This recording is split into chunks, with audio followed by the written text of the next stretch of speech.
ay tayong mga charity vlogger ay talaga ng mga katulad ko na talagang porsigido talaga mahanap ang karapat-dapat. Sa totoo lang, no, ako talaga ang aming bahay nung araw, talagang wala rin dingding, kubo rin sa kabundukan. Kaya para sa kasi naranasan ko yung sobrang hirap din ng buhay. Ganun si Andy Kayakap Vlog. Ito yung mga pamilya ni Joy. Ito po yung alaga ni Andy. Ayan. Ang tawag dyan Andy sa Bugon pag dito. Sa Bataan to, Dagang Kusta. Bibitas yan bibitas yan. Yung itsura niya po mga kalingap, mga kasagat, para po siyang daga. Parang daga, wala pinagkaiba ang mukha. Pero sa paa, iba. Iba yun. Iba sa paa. Sa buntot, iba. Oo. Bait yan. Mabait yan. Pero bago ko na. Yung ngipin niya parang daga din. Walang pinagkaiba sa daga, walang pinagkaiba. Saka yung mukha niya. Kumbaga kapamilya ng daga. Kapamilya, oo, ganun. Yun. Kaninong pag ito? Yun, sumuot na. Tutulog yun. Lalo naman yung ay, wala mo lang dyan. Grabe ang init. Nay, kaninong pag ito? Hindi ko alam. Anong Ay, kagad kay pang Joy. prat? Ano? Hindi na natutukod. Ay, kay Joy. Yung pinasok yung bag ni Joy. Ayan. Ilang kano na yung pinangka namin? Ilan po ang anak niyo po, Nay? Ha? Ilan niyo po ang anak? 7. Panganay si Joy ay bunso. Ma, ha? Mainit ko yan din. Tatlo lang anak ni nanay. 3 lang. Si Joy ang padalwa. Pangalawa. Panganay, itong bunso. Ito yung bunso. Ito yung panganay. Ayan, ito yung panganay. Pero Joy din ang pangalan. Or J. Bali 5 na. May apo na ako. Yun. Ay, mayroon na apo. Yan po yung pamilya ni Joy. Premier. Ayan, si Andy po yung nakatagpo kay Joy. Kawawa talaga sila. Kawawa talaga. Oo. Lahat naman sila, lahat naman. Yan. Din, ganun din. Sila na Joy. Patindihan nung araw. Patindi. Lahat Grabe pala yung pinagdaan ng pag-scout. Hindi biro pag nag-scout talaga. Oo. Saka hindi madali pagka naghanap tayo ng mga beneficiary. Hindi Saka madali. ako pag nag-i-scout ako, pag ako talaga mag-i-area, hindi ako naalis ng tanghali na. Laging ko alis yan, dilim-dilim pa naalis na ako. Umaga. Oo. Ikot na ako sa kabundukan niya. Saka hindi ako nag-i-scout yung mga kapatagan tulad ng mga bayan. Kapatagan talaga, sa kabundukan talaga ako. Dahil nandyan talaga sa kabundukan ang mga ika ngayon sa tatawag natin ng mga karapat-dapat talaga. As in karapat-dapat. Yung mga hindi napupunta ng gobyerno. Ibig sabihin natin napupuntahan man pero hindi masyado napapansin, parang ganun, ay tayong mga charity vlogger, talaga ng mga katulad ko, na talagang porsigido talaga mahanap ang karapat-dapat tulungan. Kasi ako, sa totoo lang, no, ako talaga, ang aming bahay nung araw, talagang wala rin dingding, kubo rin sa kabundukan. Kaya mas pinili ko ang maging isang charity vlogger. At kahit ako mahirap pa rin sa ngayon, pinilit ko pa rin na makatulong sa kapwa. Para sa kasi naranasan ko yung sobrang hirap din ng buhay. Ganun si Andy Kayakap Vlog. Kaya naunawaan natin yung mahirap talaga. Oo. Mas naunawaan talaga natin yung masigit na nangangailangan kasi danas. Oo. Tulad ko danas ko ang hirap. Pares pala tayo nung naranasan mo na nanira niyang pag umulan sa labas, umuulan din sa loob. Oo, totoo yan. ang aming munting kubo nun sa kabundukan, nakagapos lang sa puno ng kahoy ng pinakahaligi. Nakagapos yung nakatali. Tapos pag pag malakas ang hangin, naguga din yung bahay. Kasi nakagapos doon yung bahay, yung sahig sa puno ng kahoy. Tapos ang bubong namin palapa ng niyog, ang dingding palapa din ng niyog, pero kabaak lang may dingding. Saka nakakatakot pagka may bagyo. Oo. Grabe pag may bagyo, naranasan namin yan nung araw na ako na lang. Ang naranasan ko nung araw, aywan kong iba. Ako talaga naranasan ko na sa loob ng isang linggo hindi kami nakakakain ng kanin. Hindi kami nakakatikim. Kamuting kahoy, kamuting baging, saging, gabi. Yan ang aming kinakain nung araw. Pambihira, sa loob ng isang linggo makatikim kami ng kanin o bigas. Yun ay may halo pang mais na pula. Oo, ganun ang amin nung araw buhay. Kaya mas pinili ko na tumulong sa kapwa kahit mahirap ako. Yung abot lang na aking kaya na may tulong sa kapwa. Ganun siya, Andy Kayakap Vlog. So pag naranasan natin yung mga ganyan na bagay, siyempre alam naman natin yung pakiramdam ng ganyan na sitwasyon eh. Tama ka dyan kapatid, Sagap, tama ka dyan. Kasi alam mo kung bakit, no? Kung hindi nararanasan ng mga iba na charity vlogger ang buhay na naranasan ko, kung hindi man nila naranasan, nararamdaman din nila ang hirap ng ating mga na-scout. Naramdaman. Ramdam din nila. katulad ko, mas ramdam ko talaga kasi danas ko ang hirap eh. Kaya alam ko yung taong talagang nangangailangan talaga ng ika nga ay pagyakap ni Andy Kayakap Vlog. Kapag ka nag-i-scout ka, yung nagtatanong-tanong ka ba or ano?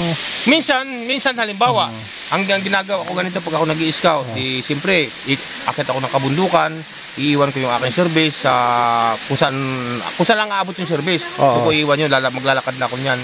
Ngayon, pag may nakita ko na, uy, kawawa ito, sira-sirang bahay ito Ngayon, pag na-scout ko na siya, halimbawa, doon na mag-uumpisa na magtatanong din ako, baka may kilala pa kayo na kasing hirap din ninyo, na talagang karapat-dapat yung paabutan kahit bigas man lang. Itinuturo nila. Ganun. Ganun ang aking ginagawa na hindi man sila makatulong, yung na-scout ko, hindi man sila makatulong ng financial o ano man tulong sa kanilang kapitbahay. At least sa pagturo man lang, makatulong sila. Oo. Ganun. At puti na lang na nandiyan si Kalinga Prab. Oo, tama. Oo. Ayan, katulad ni na Milka, hindi ko matutukuyan niya si Milka, hindi ko malalaman ng kung saan nakatira maya kasi nakikita na dati sa isang maliit na kubo. Kung hindi rin gawa ka na Nanay Imelda, ka na Joy. Sila din nagturo sa akin kaya napuntahan ko. Pero una mo siya nakita si Nanay Imelda? Oo. Yan sila, si Nanay Imelda noon, sa paapat na bisis pa sila natagpuan. Lagi ko siya pinupuntahan. Ang pagitan sa lingguhan lagi. Paano mo nakausap si Nanay Imelda? Nagkasalubong ba kayo? Hindi. O ano? Iyan ang nangyari dyan. Talaga nag-i-scout ako noon. Nakita ko yung bahay siras, wasak na wasak na bahay nila. Wasak na wasak. Ngayon pag pinuntahan ko, ako tao po. Wala talagang tao sa unang punta ko. Ngayon, malakas ang kutob ko na may nakatira sa kubo na yun dahil may sinampay na damit. Ngayon na nangyari, sunod na linggo bumalik ulit ako. Ganun pa rin.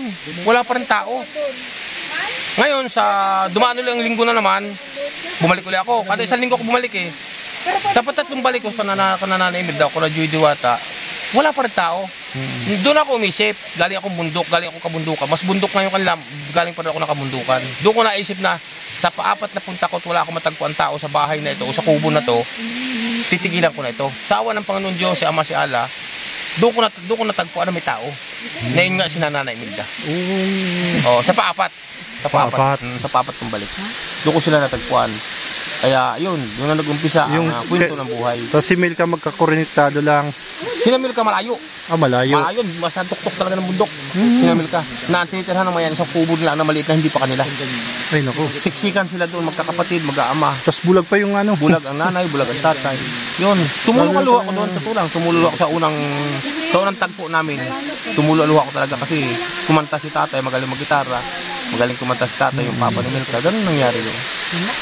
Kaya ako talaga pag nag-scout talaga sinitiay ko talaga na kung karapat dapat ko tulungan o hindi karapat dapat. Kasi meron kasing na mapupuntahan ka na wasak na wasak ang bahay, tapos karapat dapat tulungan. Tapos pag natulungan mo na, nahatdan mo ng tulong sa padalawang balik mo, maladyan mo na mababalitaan na naku, manginginom yun, sugarol yun. Sayang na naman. Danas ko na kasi yan. Kaya ang ginagawa ko sa unang scout ko, kinakausap ko na. Lalo na sa mga squatter area. Oo, ganun talaga. Kaya pala. Siyempre, ginamit ka ng Diyos na bilang instrumento para siyempre magkaroon ng magandang buhay. Kahit pa paano, hindi naman talaga yung sobrang yaman, yung kumbaga nakaraos lang. Oo, tama. Sila, pamilya ni Joy, ni Milka, dahil sa, siyempre, determination mo sa paghahanap ng talagang karapat-dapat na matutulungan. Oo, tama. Sige, patuloy lang sa pag-scout. Oo, ayan. Tapos si nanay, parang kamukha talaga ni Joy. Pares ko silang maganda. Si nanay nagmana kay Joy, na maganda. Ayan. Ito yung mga kapatid ni Joy. Ay, anak ni Andy Kayakap yung na-strike. Anak ni Andy. Ito yung anak-anak ni Andy. Karing-karing anak-anakan. Ayan. Yan talaga ang bunso. Oo. Alaga namin to. Kala ko may dala ka talagang daga yung galing sa squatter.